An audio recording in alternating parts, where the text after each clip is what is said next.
Chief Executive Officer of Daylex Finance, Ken Thompson, says the Ghanaian economy risks total collapse if steps are not taken by the Bank of Ghana to strengthen the base of the financial sector. The collapse of 7 indigenous banks, followed by panic withdrawals by depositors, according to him, is threatening the survival of the existing banks. At a forum by Joy Business to discuss the state of the country's banking sector, the panelists were unanimous in their call on the central bank to strengthen its monitoring and regulatory role to ensure sanity in the system. Ken Thompson said that restoring confidence in the system is critical, warning the consequences may be dire if not immediately checked. Ghana's economy is largely informal, and the institutions that lend to this informal sector are the non-banks.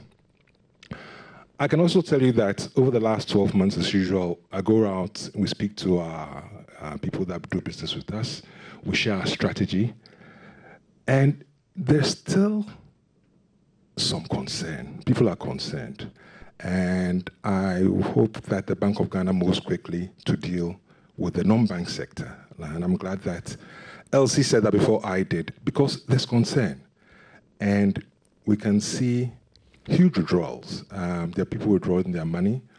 Most of them are withdrawing even before the maturity. And I can understand the concerns. I mean, you have credit unions who have put people's life savings in institutions. You have some of the messages not being consistent. And people really are concerned. I mean, the number of people that come to me and say, Mr. Thompson, I have all my money with Daylex Finance is frightening. And I can see the withdrawals. And we've got to remember that no financial institution is able to pay its depositors on demand. It's not possible. Normally, you keep maybe 10% reserve for people that come for their money when it matures, because the money you take, you don't keep it in your bank account. You use it for loans. But that 10% now is being breached.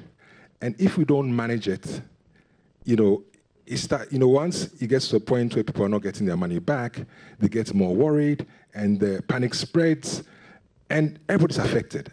And without a robust financial system, this economy will collapse. And I'm not too worried about the people that go to banks. I'm worried about the wachi seller. I'm worried about the people that sell granules. I'm worried about the cocoa seller, because all those people borrow for business every day. Some of them even pay on the hour. So my take on this would be to say the Bank of Ghana, and I know it's difficult, but it has to be dealt with quickly and decisively, or else we're all in trouble.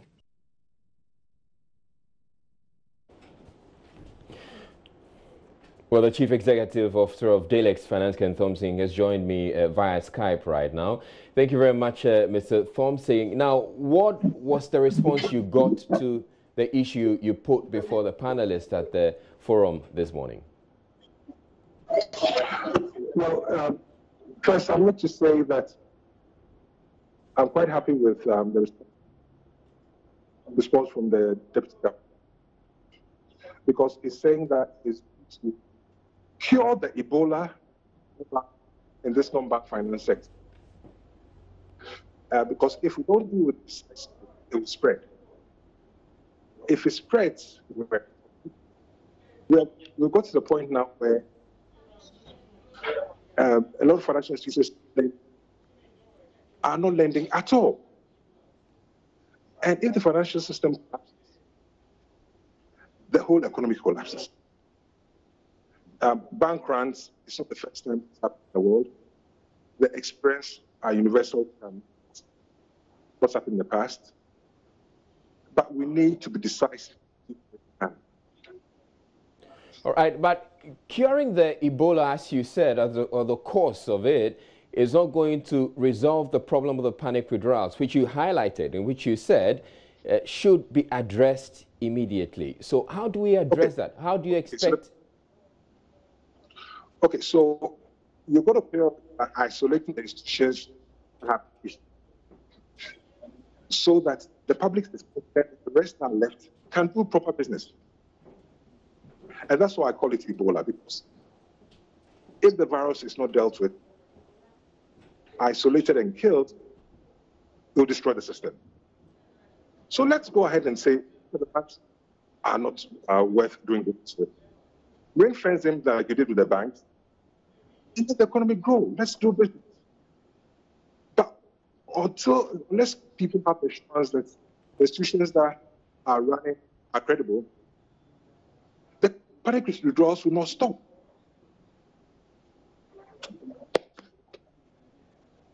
But it still brings me back to the question. The issue you highlighted has to do with the panic withdrawals. And the panic withdrawals, you're saying that has to be addressed. Otherwise, we're going to have, it's going to affect these indigenous banks and the companies in the financial sector. How is that going to be addressed? Or do you think the answer... Okay, let me explain further. Why are people withdrawing?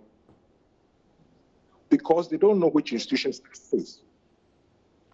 So let's identify which ones are safe. Yeah, so except that when they withdraw, I don't think they keep the money under their beds. They send it to other financial institutions. Pedro, I can assure you a lot of people are keeping under their beds. I can assure you. Yes, I can assure you. And the thing is, if you don't cure the institutions that you deem safe now will become risky tomorrow. All right. Because it's a virus and it's inevitable. Experiences we should draw. Would you suggest or would you recommend that the Bank of Ghana throw in more money or give these companies that are under due stress from the panic withdrawals? Are you suggesting that the Bank of Ghana give them more money? I don't think the issue is the issue is building confidence. At some point, you've got to decide. But you've got to address the issue. If you take the issue of the banks, we may not necessarily be happy with what sort of the processes are being managed, some of the deposits are being, but at least the issue has been addressed. All right.